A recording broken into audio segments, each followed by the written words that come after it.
इस मीनक शरीर का अगर पुण्य प्राप्त करना है और मीनक जन्म रो लाओ लेवणो हुए, मीनक जन्म का अगर लाभ प्राप्त करना है तो आदमी मीनक जिस उद्देश्य को लेकर के बनाया गया है उस उद्देश्य को याद करे। 84 लाख प्रकार की योनियां छुड़ा करके और भगवान जाम्बोजी ने मीनक बनाया है। मीनक कियो महाराज भड़े तू काई चावे, अरे पहली रे कृपा भई म्हारे प्रभु की, नर्तन दीना नाथ दियो। पहली रे कृपा भई मारे सांवरे की, नर्तन दीना नाथ दियो। पहली पहली कृपा भई मारे प्रभु की। मीनक बन गए तो इसका मतलब यह है कि भगवान का पूरा आशीर्वाद है, भगवान के आशीर्वाद में कोई कमी नहीं है। लेकिन जाम्बोजी ने क्या कहा? गुरु महाराज जाम्बोजी ने कहा कि मारी कृपा रे में तो कोई फर्क नहीं है, लेकिन कभी कभी आदमी भगवान की कृपा का भी अनादर करता है। कभी कभी आदमी भगवान की दी हुई उस कृपा का तिरस्कार करता है। एक बाप ने, उनके 2 बेटे थे, दोनों बेटों को 50-50 बीघे जमीन दी। 50-50 बीघे जमीन बाप ने दोनों बेटों को दे दी। एक बेटा तो खेती करके और उस जमीन को अनाज उपजा करके और फिर 50 बीघा से 100 बीघा जमीन और बना ली। और एक बेटा जो था, उस बेटे ने न तो टाइम पर खेती करी, न खेत को संभाला, और दारू पी करके, इसमें पी करके, एमडी पी करके, और उस 50 बीघा बाप की दी हुई जमीन को भी बेच दिया। अब आप मुझे बताओ, उस बाप का कोई दोष है? बाप ने तो दोनों बेटों को बराबर जमीन दी थी, लेकिन एक बेटे ने 150 बीघा जमीन बना ली और एक ने बाप की दी हुई 50 बीघा भी बेच करके धूड़ दाड़ी कर दी।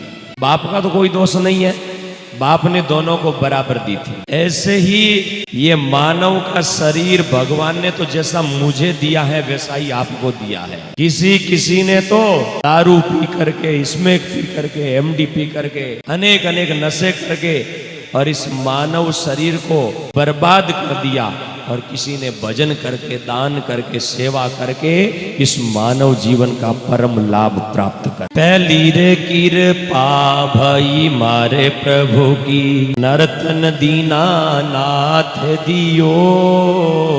कभी कभी आदमी भगवान को दोष देता है और दोष देते हुए कहता है कि भगवान आपने हमें कुछ नहीं दिया, थोड़ी कृपा कर देता तो ठीक रहता।